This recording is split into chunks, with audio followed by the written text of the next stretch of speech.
Beyond the buzzer, inside the game, this is Sports IQ with Larry Smith.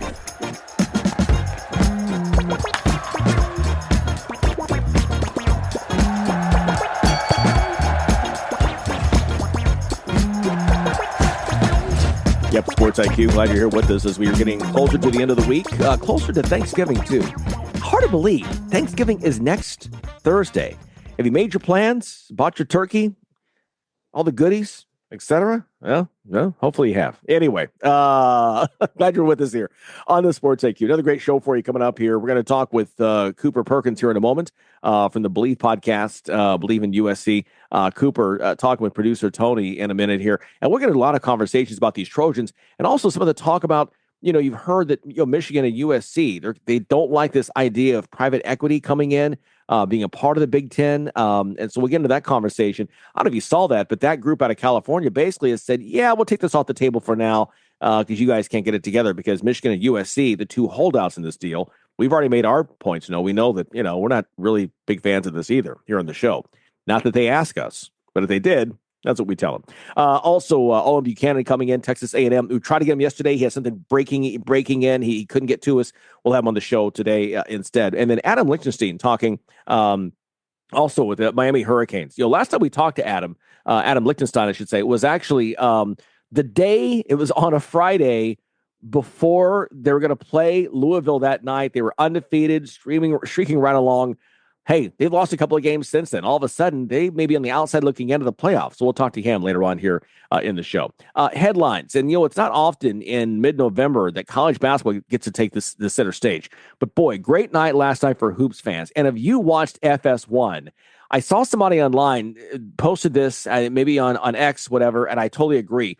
These two games were like a Final Four, like watching a Final Four in one night. You had UConn, number 3 in the country, number 4, Arizona playing up in Stores. Then you had number 8, Illinois playing 11th ranked Alabama in Chicago.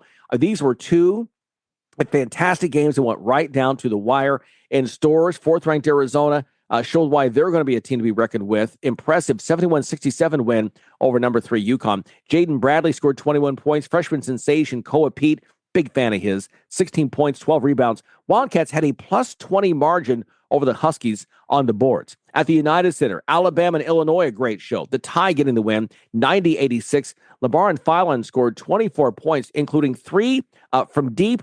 Also 10 points in the final 2.5 minutes from Philon. Taylor Boboan scored 12. Aiden Holloway had 11, I should say, as the Crimson Tide squeeze out a tight win in their 3rd straight game against a top 10 team. They're now 3-1 on the season. Andrej Stojakovic led Illinois with 26 points, 14 coming in the second half. Kylan Boswell had 22. It was the Illini's first loss of the season against 4 wins.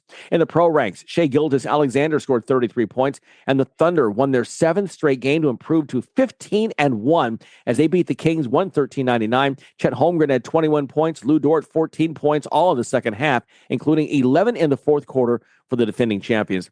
Nikola Jokic had 28 points, 12 assists, 11 rebounds. That was just a Wednesday for Jokic. Denver defeating the Pelicans 125-118. Peyton Watson scoring a career-high 32 points. Denver winning for the 8th time in 9 games. We talked in the preseason. Don't sleep on the Nuggets. The Thunder, certainly the class of the league. But the Nuggets, we figure will be right there if they stay healthy right there in May.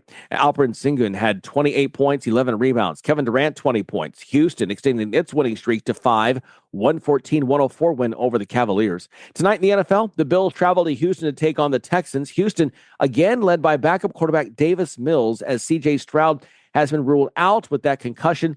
3rd straight game he has missed since being injured against the Denver Broncos. Buffalo, not all that healthy either. Dalton Kincaid still out with that hamstring injury, and the Bills receiving core, that makes them even thinner. Both Curtis Samuel and recently signed McCole Hardeman will be sidelined this week. Okay, producer Tony has our first guest. Well, thanks so much, Larry. And one of the key games, probably the biggest game, I think, this weekend coming up is going to be up in Eugene. The USC Trojans traveling up that way to take on the Oregon Ducks. And we're lucky enough to be joined by Cooper Perkins once again. Cooper, remind everybody where you're from, what you're doing, and what's going on up there in Southern California. Yeah, man. Happy to be here. So I'm originally a SoCal guy, went to school at USC and have spent time around the program as an insider. I work primarily in the high school football space now, kind of covered recruiting and as a play-by-play voice on television in Southern California. So I keep my finger on the pulse pretty close, and I got a decent idea of what's going on. Well, let's talk about these USC Trojans, and this is an exciting ball game coming up. Two really good teams, two really good offenses. Are you expecting a shootout up there in Eugene? Depends on how you define a shootout. I think the winning score is somewhere in the 30s, probably. I don't think we're looking at 2012-esque 62-51 kind of game. I don't think that's going to happen. But I think it'll probably be on the higher scoring end of the spectrum. A lot's been made. Strength versus strength. Oregon's defense is great. USC's offense is great.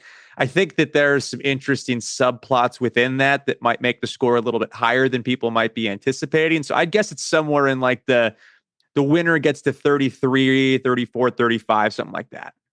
And, I'm interested in this quarterback battle. Dante Moore's having a great year. Jaden Maiava has Jaden Maiava.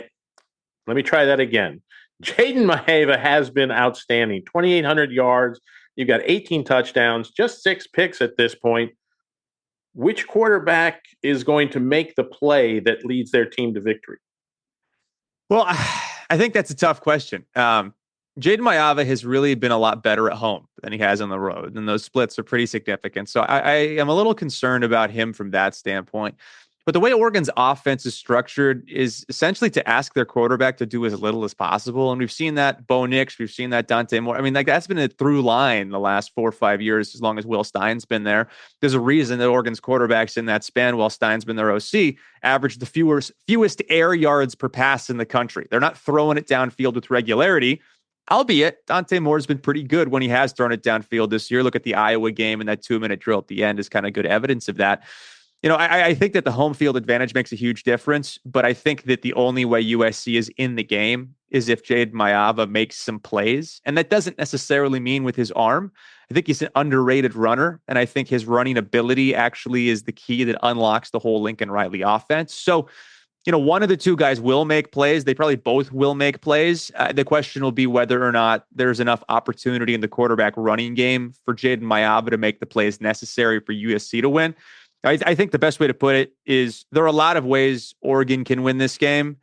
There's like 1 or 2 ways USC can win this game. And so there are plenty of scenarios where Dante Moore doesn't have to play all that well and Oregon can still win.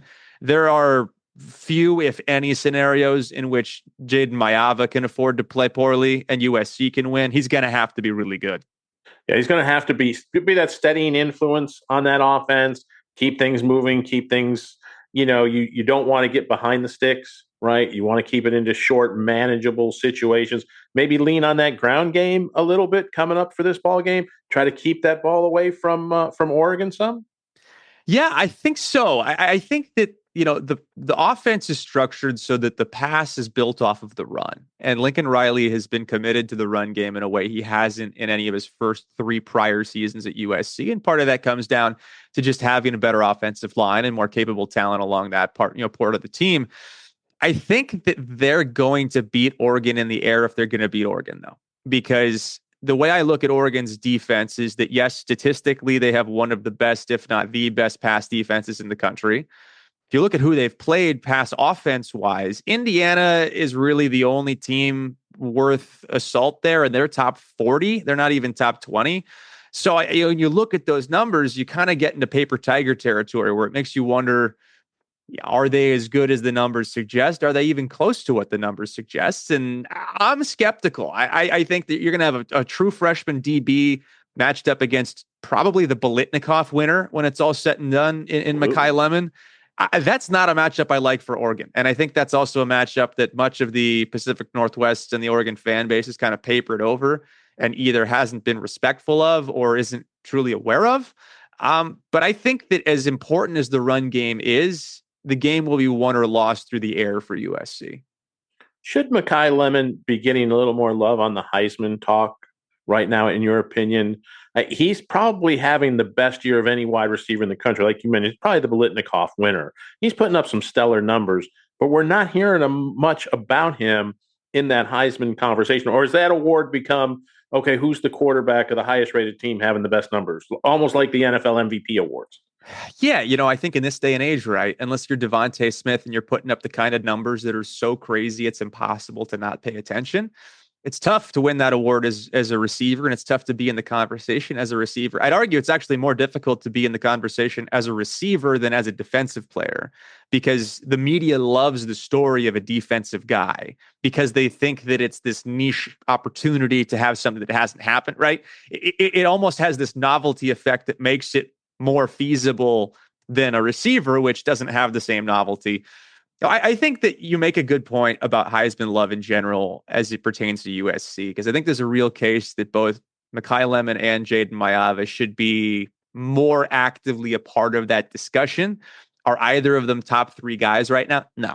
Are either of them, seriously in a position to win the award? Also, no.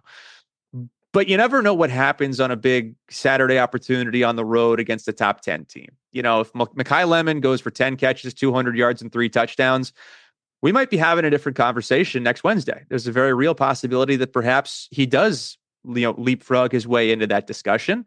I think he's certainly that caliber player. And I think he's ultimately, when it's all said and done, going to be the best wide receiver that comes out in this draft class. He probably won't be the top receiver taken because Jordan Tyson and Carnell Tate and the guys that get the national love will probably end up getting taken ahead of him. But he's Amon-Ra St. Brown if he was better after the catch and faster. I mean, they're the same player in every other aspect, except he's more talented.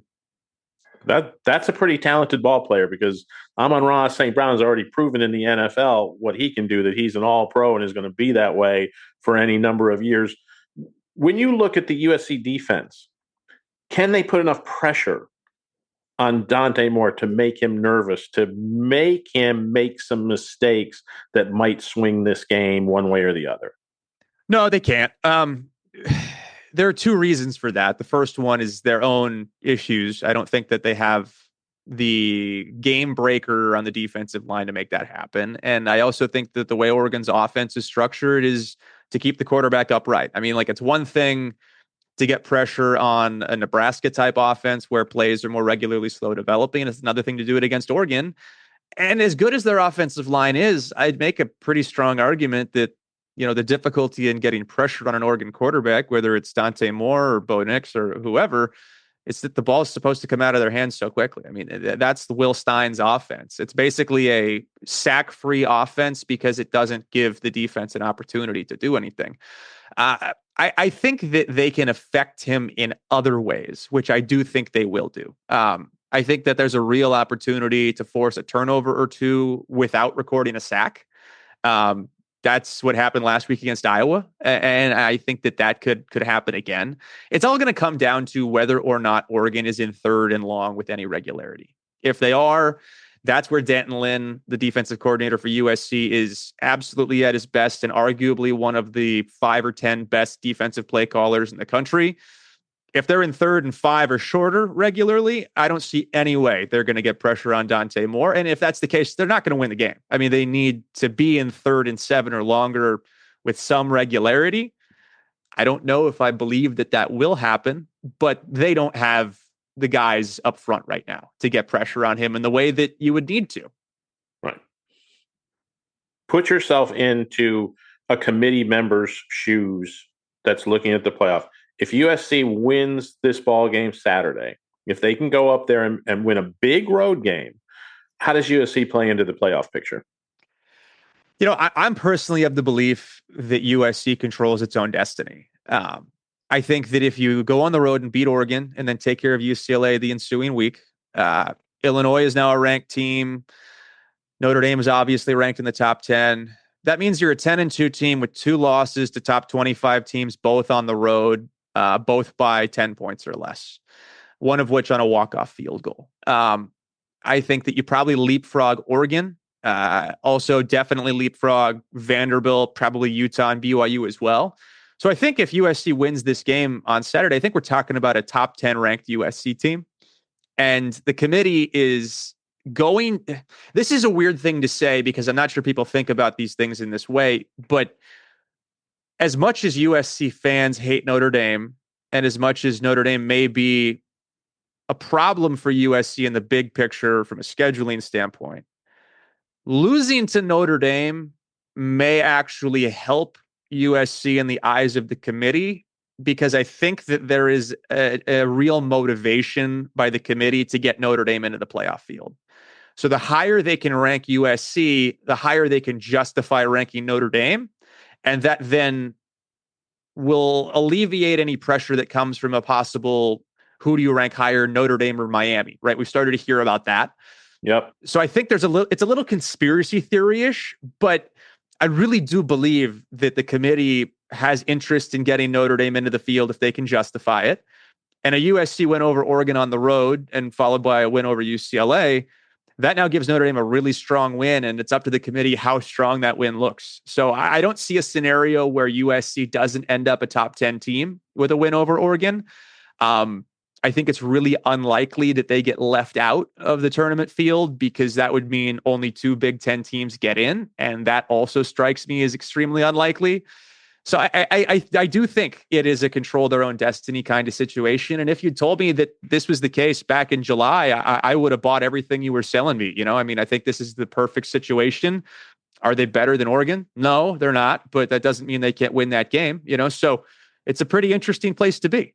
Yeah, absolutely. And, you're a USC guy. We always have you on to talk USC football or basketball, right now football. I've been a Notre Dame fan all my life. You and I have talked about that. How do you and I come together and figure out how we can keep this rivalry alive? Because I think it's going to be a real shame if this rivalry goes away just from a historical standpoint. I mean, when I was a kid watching in the 70s and 80s, USC Notre Dame was one of those ones you penciled in every year that's must-see TV, and it still has kept that tradition up for the last 40 years. I think it's going to be a shame for college football if this rivalry goes away. I don't disagree with you at all. I think that your best friend right now is Tony Petitti, because if the Big Ten keeps trying to force feed a private equity deal that's basically a payday loan down the throats of USC and Michigan, it's definitely possible, if not likely, that in 10 years' time, we're talking about an independent USC and Michigan, in which case I don't think that rivalry will ever go away. They might play twice a year. Who knows? But in the immediate future, right, if all things are held equal and we operate in a vacuum, I think that the obvious answer here is everyone's got to meet in the middle. And, I think USC would like to play that game, and I don't think they want to play it after September. And they have a good reason why they don't want to play it after September. And Notre Dame has a great reason why they want to play it after September. So it's going to become a question of who needs the game more. And as long as USC is in the Big Ten and Notre Dame's independent, I think Notre Dame needs the game more than USC. I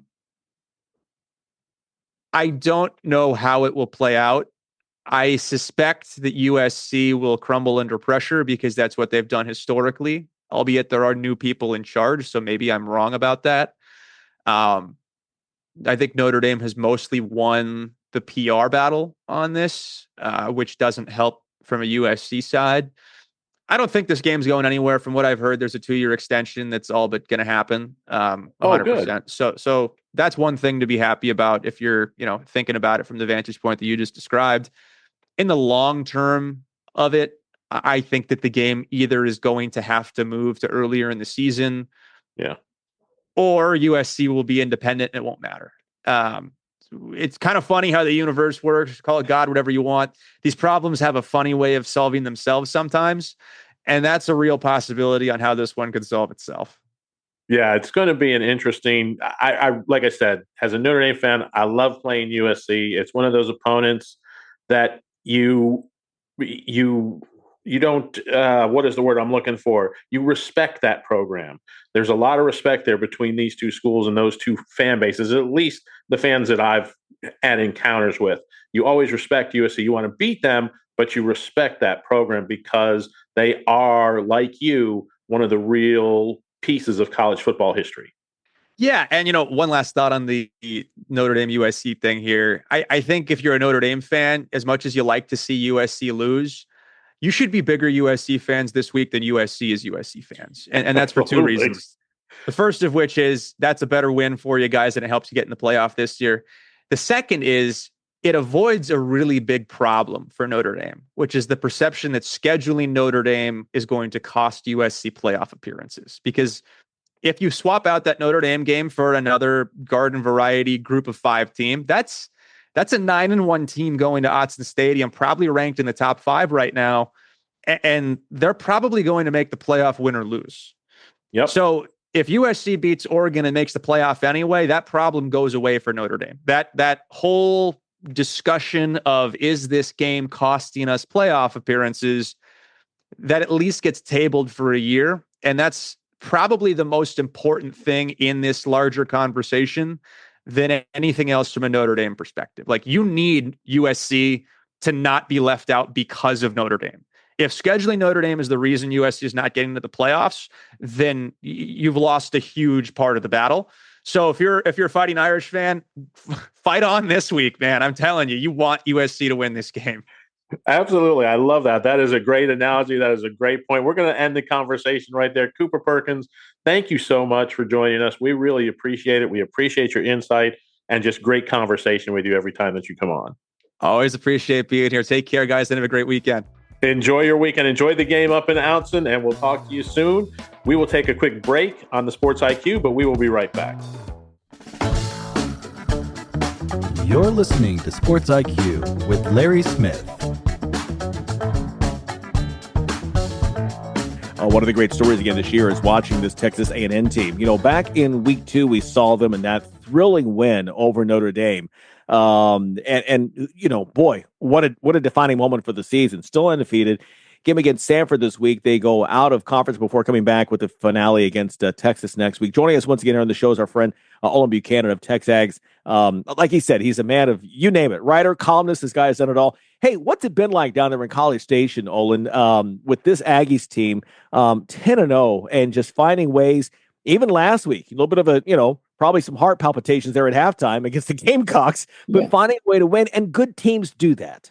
A lot of excitement down here, as you might expect. Everybody's happy.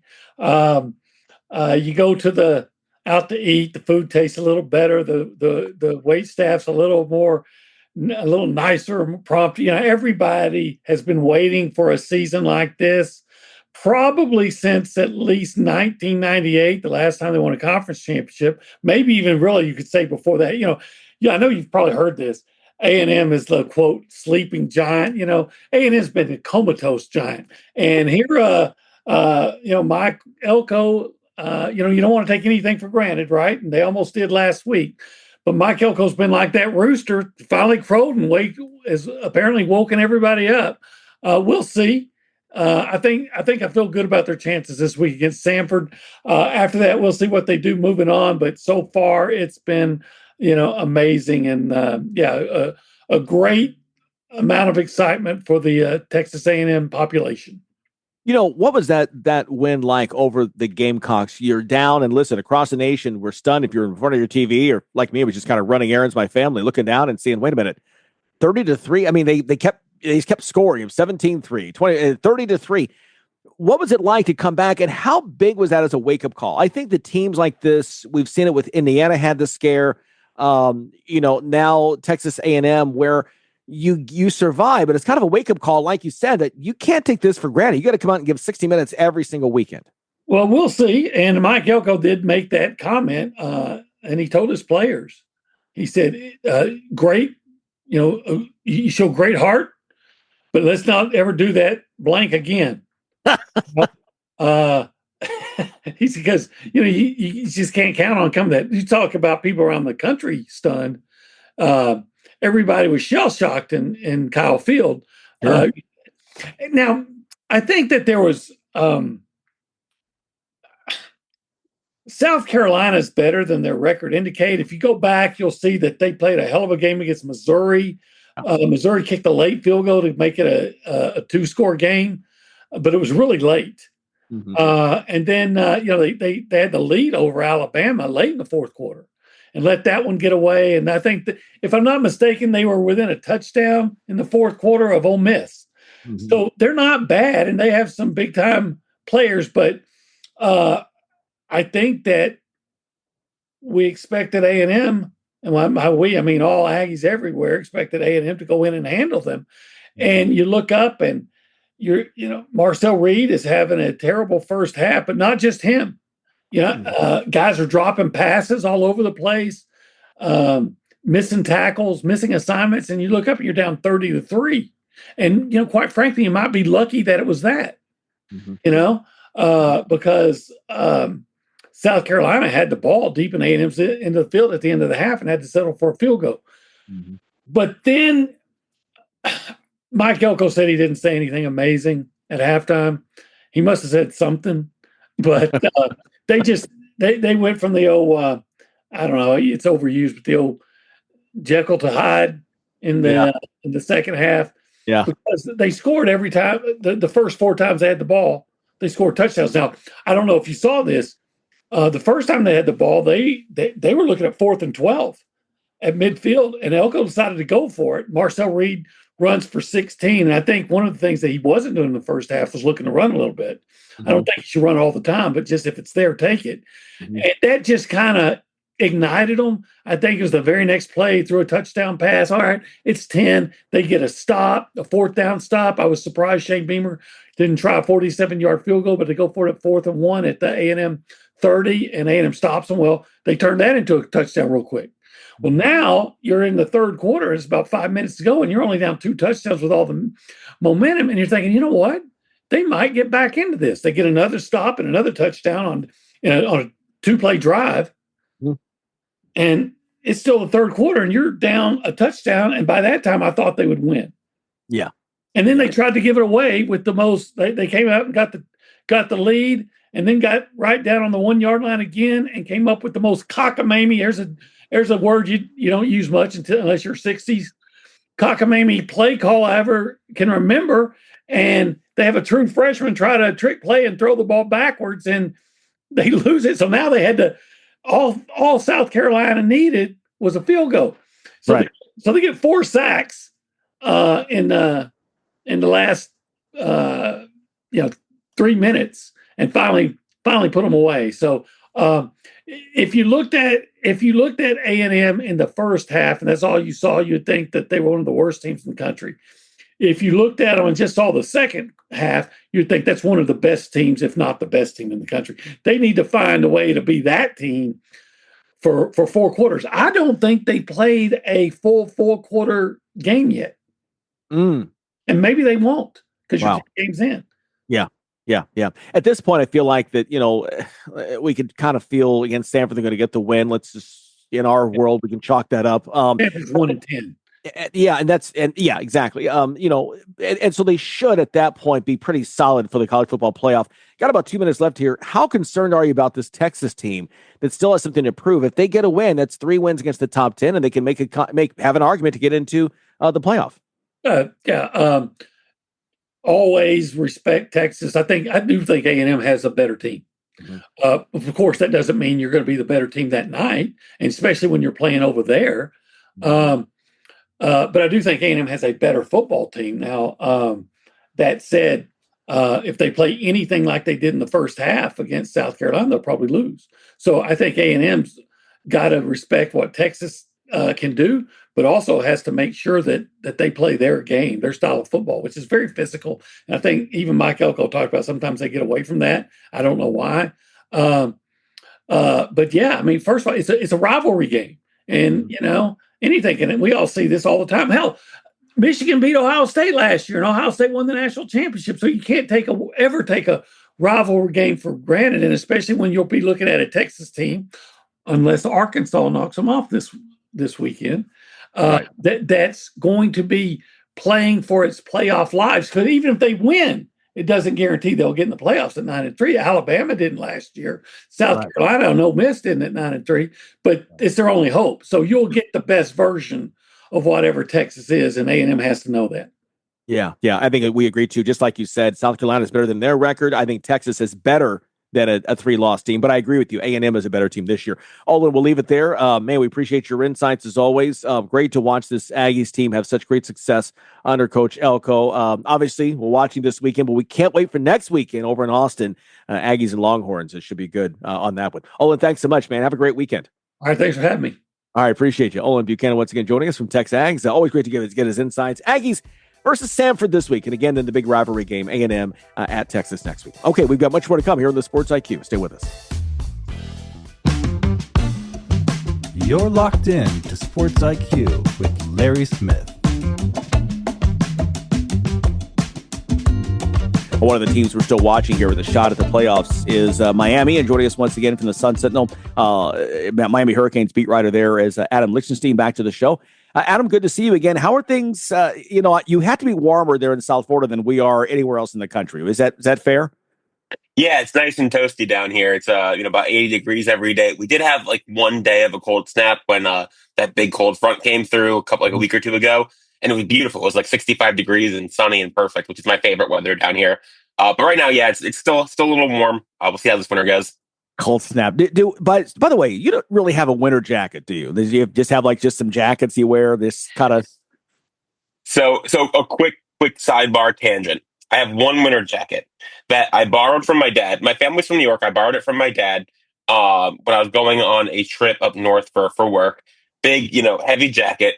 And we pulled it out of my dad's closet. We moved down from New York in 1998. Pulled it out of my dad's closet. There was a receipt in the pocket from 2003. So that tells you how much use it got.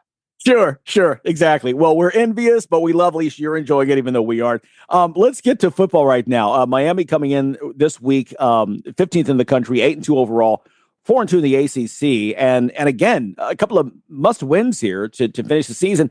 Still mathematically in the chase for the ACC championship. Is that correct? Yes, it's correct. Don't ask me how. I'm not good at math. I know lots of things have to happen for Miami to get into the ACC title game. They need, I think, SMU to lose again. They need it would help them if Georgia Tech loses again. There's Virginia loses again. There's a bunch of things that have to happen, but they are still technically alive in the ACC title race, which means because it's the ACC, it'll probably end up happening. Yeah, last time we talked was right before the Louisville game, and that's when things kind of went awry, losing 2 out of 3 games, the loss at home against Louisville, and then the loss in overtime at SMU. This sounds ridiculous considering the team is 8-2, but I'll ask the question anyway because it's one that's being asked. What has gone wrong with the Hurricanes team this season that they're, air quotes here, only 8-2? Yeah, no, I mean, you look back at where they were entering that Louisville game. I kind of expected them to run the table. I didn't think it was definite, but it's what I thought was going to happen. I think they're better than every team they've played, including the teams they lost to. But, that's why they play. And I guess what's gone wrong is there was a stretch of time, probably 3 or 4, probably from the fourth quarter of the game against FSU up until halftime, maybe even against Syracuse, where the offense just was really stagnant for large stretches of time. You look back at the Louisville game, and a big reason why they lost that game, they were in that game until the last drive, thanks to some Louisville mistakes, but they lost mainly because Carson Beck threw 4 interceptions, and they struggled to run the ball. Same thing against SMU. They did not play well on offense. They struggled to run the ball, especially in key situations. They were moving the ball on the ground sometimes, and then they would get into a 3rd or 4th and 1, and they would try to run the ball up the middle, and they'd get stuffed. And those good run defenses like Louisville and SMU, when they knew what Miami was going to do, because Miami had been doing it repeatedly, because it was a strength, to be fair, when they knew what Miami was going to do, they were able to stop it. So for that stretch of time, the Hurricanes offense really slowed down. They went from scoring 35 points a game to scoring 21 points a game. And if you're going to score 21 points a game, you're going to get beat against good teams like Louisville and SMU. So I think that's really what went wrong. And we've seen them open the playbook a little bit more the last couple weeks. We've seen things really start to click a little bit more. They looked really good against Syracuse in the second half after starting really slow in that game. And then they were on fire basically from the jump against NC State. They scored on the first drive, a field goal, and then I think had a fumble. And then after that, they were kind of off to the races. So they might have kind of solved these issues, but I think that was the big problem in that stretch of time. Yeah, I hate that for the Hurricanes, anyone around the program or the fans, because I'm with you and everyone on our team. We agree. We fully thought this was a team that would go into the ACC title game at 12-0. And even again, we talked to you. The last time we talked, you were on the show, was the day of. It was the day of the Louisville game. You were heading to the stadium later that day. and then everything happens after that. But you do feel that maybe they've got their mojo back? Is that a fair way to put it? Looking at the way they played against NC State, I think they do. I mean, look, it's Miami, and they've had kind of a tragic history the last 20 years when it comes to, disappointing their fans. So I don't think it's definite. It's not like they could lose to Pitt and then the season's effectively over. That's entirely possible. I would not put that past them. But I think they're playing a lot better, especially, I mean, their defense has been good all year, and they were extremely impressive last weekend. I don't know if you can hear my dog barking in the background. He has strong opinions on Corey Heatherman's defense as well. Um, but yeah, like their defense has been on fire lately. I mean, NC State, like they're not a great team. They're 5-5 after losing to Miami, but their offense is legit. Hollywood Smothers, the running back, is really good, and he was coming off an injury, but he's really good. CJ Bell, the quarterback, is also a really solid quarterback. And Miami, and they just scored 48 points against Georgia Tech, and Miami basically shut them out. They scored 7 points on a touchdown in garbage time against Miami's like 2s and 3s with like 2 minutes left in the game. So for 58 minutes, Miami shut them out, and they were a solid offense. That was really clicking. So I really think on the defensive side, things are rolling. And again, and they did that without one of their best players, Keontae Scott, who's out potentially. The way they're talking about it makes it seem like it's pretty serious, but he's out for now. They're missing 2 starting defensive tackles. Basically, one was out for the whole game. I think one played sparingly. Like they're missing a good chunk of players. The injury bug's hitting them, and they just clicked on Saturday. So maybe they're hitting their stride again, and maybe it's at the right time. And we'll see how the committee views it. Right, exactly. Yeah, your dog's got some comments too. He's a big Hurricanes fan. He has something to say. Yeah, she has strong opinions. There you go. She does, exactly. So, well, this weekend, it's at Virginia Tech. Obviously, a team that is already, they went into, rebuild mode back in September by firing their coach. A lot of buzz right now about James Franklin and all that. It's kind of been really, let's be honest, the buzz since the beginning. I mean, saw some of the headlines. I'm like, really? I think we all kind of expected this to go down, but okay, feel free. You got to make some headlines, I guess. The Hokies, though, what concerns you about this game going up to Lane Stadium in Blacksburg? After kind of seeing like the way FSU handled their business pretty well against Virginia Tech, I'm not super like concerned about playing Virginia Tech for Miami, because I just don't think Virginia Tech's very good. I think they're just kind of going through the motions to end the year. James Franklin's not walking in that door tomorrow. So I don't know. I don't think Virginia Tech's a particularly good team. I mean, Kyron Drones is an electric athlete, and if you let him run all over you, then he can do that. But overall, I still don't think it's a particularly good team. And I mean, like, we'll see how, the home environment is. It's going to be a noon game in Blacksburg. And, I love Lane Stadium. It's a really cool environment, but we'll see how pumped they are for a game in November at, when they're 3-6, I think. So that might be the biggest concern, might be a sleepy start because it's a nooner. But other than that, like, I maybe it's famous last words, but I think Miami should handle its business pretty well. Yeah, I think so too. I mean, and next week against Pitt as well. That's on the road up in Pittsburgh, finishing this out. So we talked before about the ACC and in terms of the crazy, tie breaks that exist or whatever.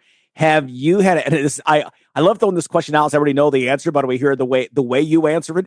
Have you had a chance to look at what tie break scenarios may be in place if there is a 6-way tie there for first place?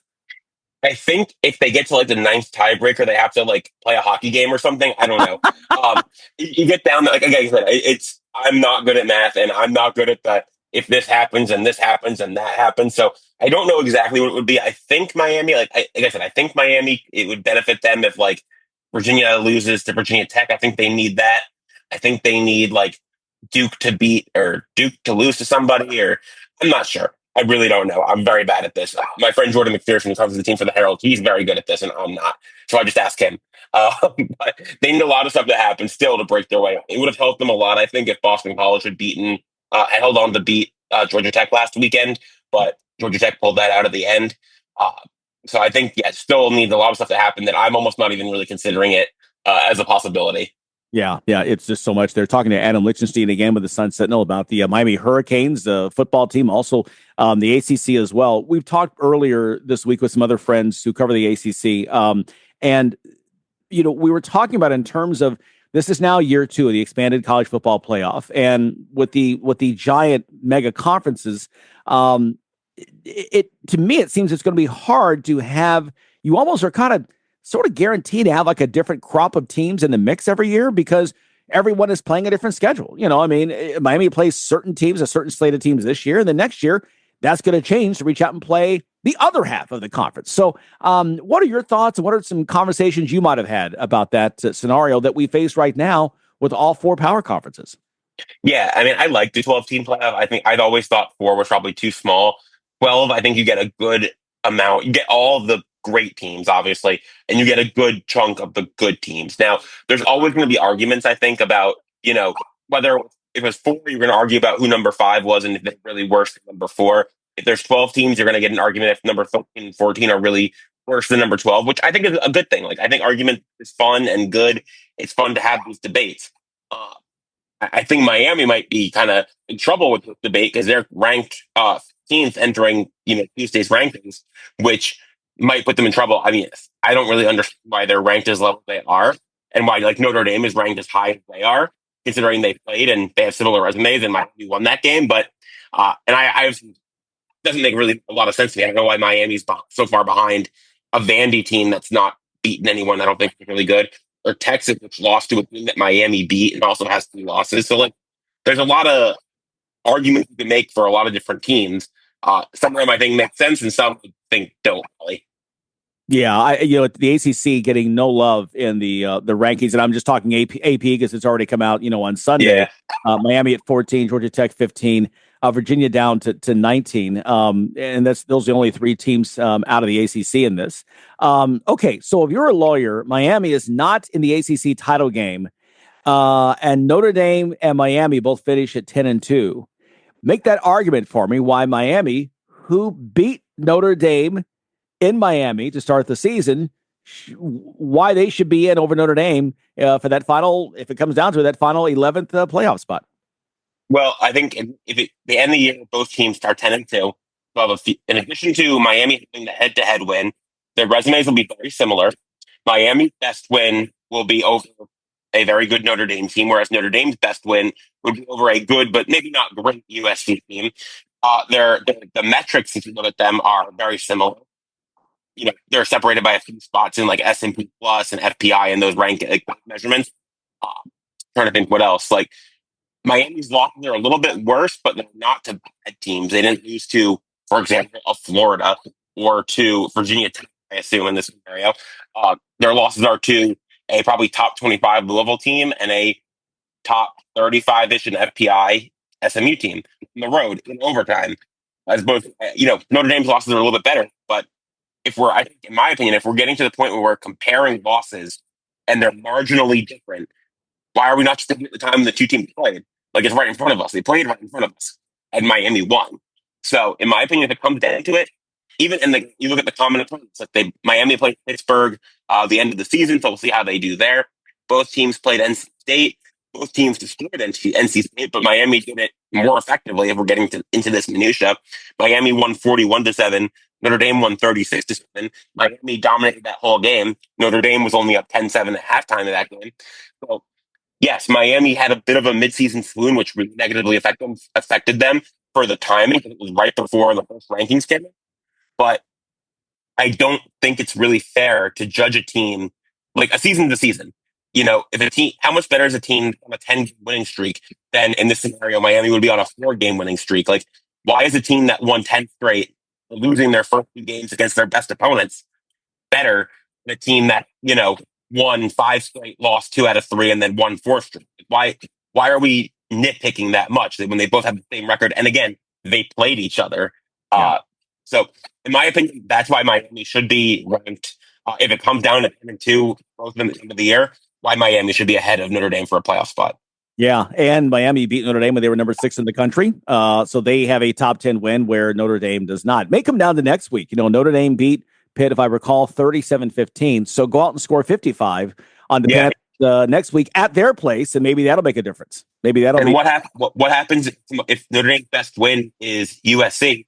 Okay, USC it would have helped Miami if USC lost to Iowa. What if USC goes out and loses to Oregon next week and they're outside the top 25? Then Notre Dame doesn't have a top 25 win. So But we get to we're arguing over these little minute details where these teams are in SMP plus or FPI or whatever you want to use. And I'm like, they played each other and they have the same record. Like, what are we doing? We're arguing over all this different subjective stuff. They played each other. They had an objective result. Yeah. You don't have to really compare too deep when we have a head-to-head right here in front of us. You've made your case to me. We'll see at the committee list. We will leave it there. Enjoy these couple of road trips at Virginia Tech and at Pitt, and then wait and see what happens. But yeah, I think style points. It's one of those where there's no mercy rule. Starters it all the way, and we're trying to score a touchdown. We're going for 60 both games. Yeah, and when it comes down to the Pitt game in 2 weeks, Miami should do that. If they're up 30-14, third quarter, keep going, because if you win that game, if it matters if you win that game 30-17 or if you win it 45-7. Yeah, no, absolutely. You're exactly right. Well, Adam, we appreciate your time as always, and we'll talk with you again soon. Yep, thanks for having me. All right, thanks so much, Adam Lichtenstein, and his dog. Having her thoughts. Yeah, I'm sorry. Yeah, she keeps mad at me. She wants early lunch. There you go. She's good. Adam, thanks so much. Adam Lichtenstein joining us, covering the Miami Hurricanes for the Sun Sentinel. And again, the big game this weekend is at Virginia Tech, and then again at Pitt next week, trying to, again, convince the committee that they deserve one of those at-large bids if they don't get to the ACC championship game. And we don't think they will, but again, it's the new world of college football. Who really knows? We will see. All right, more to come on the Sports IQ.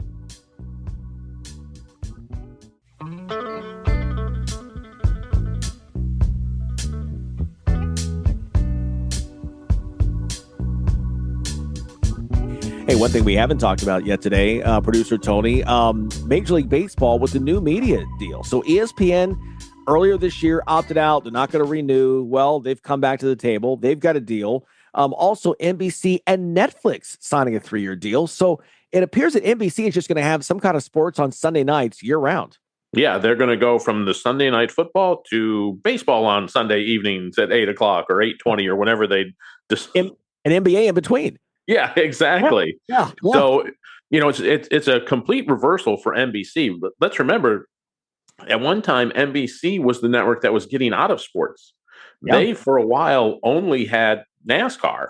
Yeah. And they had gotten rid of everything else, and then they were cutting back. And now they're in college football. Now they're still got the racing packages. Now that, they've got baseball, they've got basketball. About the only thing they don't have is hockey these days. And, so they're getting back into it big time. Look, it's cheaper programming, I guess, than going out and trying to do dramas and trying to do other things 5, 6, 7 nights a week. So, bless their heart if they're getting into it. It's a different deal for baseball, only 3 years. Larry, nobody's really talking about it yet, but the CBA runs out again. There's a window to reopen this baseball CBA in 2027.